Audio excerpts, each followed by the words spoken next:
आज माघ कृष्ण पक्ष की शर्तला एकादशी का व्रत है। आइए इसको कथा के माध्यम से सबको सुनाते हैं, सभी ध्यानपूर्वक सुनिएगा। बोलो एकादशी महात्मा की जय। तो आइए कथा से पूर्व श्री हरि के चरणों में वंदना कर लेते हैं। ओम नमो भगवते वासुदेवाय। ओम नमो भगवते वासुदेवाय।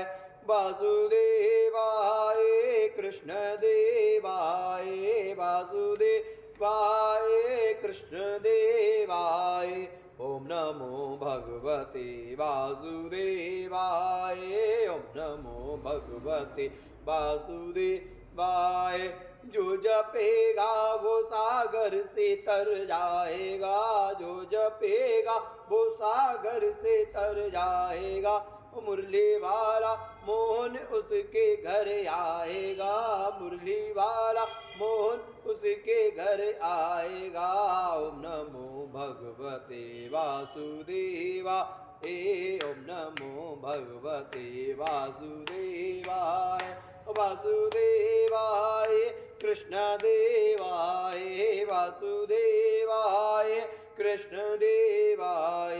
ओम नमो भगवते वासुदेवाय।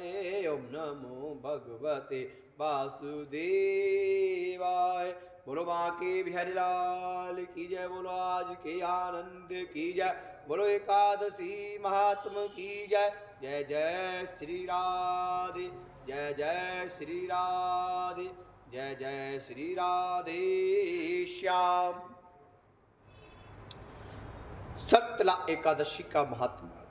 एक समय दानव ऋषि ने पुलस्त ऋषि से पूछा कि हे ब्राह्मण, मनुष्य मृत्यु लोक में ब्रह्म हत्या आदि से महान पाप, दूसरे के धन की चोरी, दूसरे की उन्नति देखकर शादी करते हैं, परंतु फिर भी वे नरक नहीं पाते। सो क्या कारण है?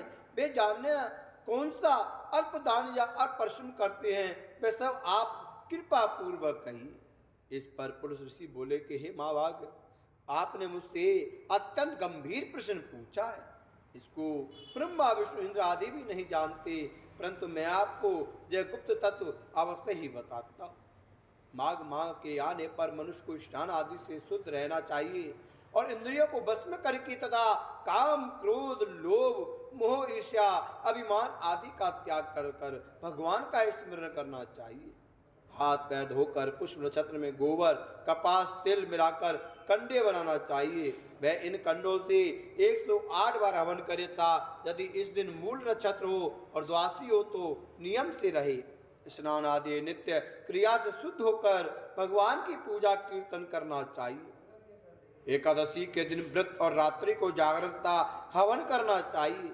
दूसरे दिन धूप दीप निवेद तत्से भगवान की पूजा कर खिचड़ी का भोग लगाना चाहिए। इस दिन भगवान कृष्ण का पूजन करना चाहिए। पेठा, नारियल, सीताबलिया, सुपारी सहित अर्घ्य देना चाहिए और फिर स्तुति करनी चाहिए। हे भगवान, आप असरणों को शरण देने वाले हैं। आप संसार में डूबे हुए का उद्धार कीजिए। हे पुंडरीकाक्ष, हे कमल नेत्रधारी, हे विष्णु भगवान, हे जगत गुरु, आप लक्ष्मी सहित मेरे इस तुच्छ अर्घ्य को स्वीकार करें। इसके पश्चात ब्राह्मण को जल भरा कुंभ प्रदान करना चाहिए। ब्राह्मण को श्यामा गाय और तिल पात्र भी देना चाहिए। तिल स्नान और भोजन में श्रेष्ठ है, अतः मनुष्य को तिल दान भी करना चाहिए। इस प्रकार जो मनुष्य जितने तिल का दान करता है वह उतने ही वर्ष स्वर्ग में निवास करता है। तिल स्नान, तिल का वटन, तिल का हवन, तिलोदक, तिल का भोजन, तिल का दान, यह शर्तला एकादशी कहलाती है। इससे अनेक प्रकार के पाप नष्ट हो जाते हैं। नारद ऋषि बोले, हे भगवान, आपको नमस्कार है। इस शर्तला एकादशी का क्या पुण्य और क्या कथा है, सो कहिए। श्री कृष्ण भगवान बोले कि हे नारद, मैं तुमसे आंखों देखी सत घटना कहता हूँ, सुनो। प्राचीन काल में मृत्यु लोक की सत घटना कहता हूँ। प्राचीन काल में मृत्यु लोक में एक ब्राह्मणी थी, वह सदैव व्रत किया करती थी। एक समय में एक महाव्रत करती रही। उसका शरीर अत्यंत दुर्बल हो गया था, परंतु उसने कभी भी देवताओं तथा ब्राह्मण को धन तथा अन्नदान नहीं किया।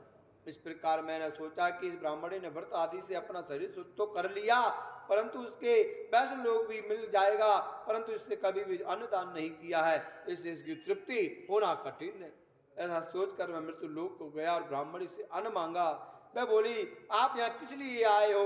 मैंने कहा मुझे भिक्षा चाहिए। उसने मुझे एक मृतपिंड दे दिया, मैं उसे लेकर लौट आया।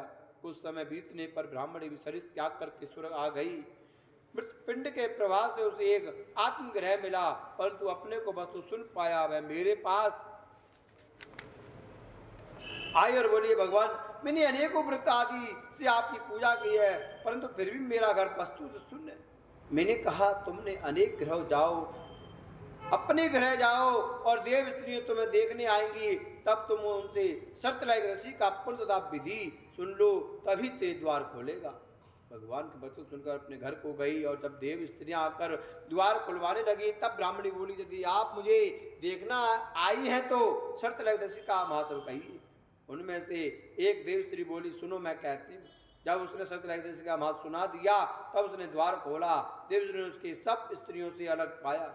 ब्राह्मणी भी ने देव स्त्रियों के कहे अनुसार सतला का व्रत किया। इसके प्रवास उसका घर धन धन से भरपूर हो गया। अतः मनुष्य को सतलायक ऋषि का व्रत करना चाहिए।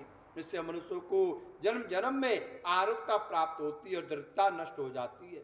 इस व्रत से मनुष्य के समस्त पाप नष्ट हो जाते हैं। जो इस व्रत कथा को सुनता है, पढ़ता है, एक दूसरे को सुनाता है, भगवान कृष्ण भगवान से मनोकामनाओं को पूर्ण करते हैं। बोलो सतला एकादशी की जय। ओम नमो भगवते वासुदेवा, ओम नमो भगवते वासुदेवाय। वासुदेवाय कृष्ण देवाय, वासुदेवाय कृष्ण देवाय। ओम नमो भगवते वासुदेवाय।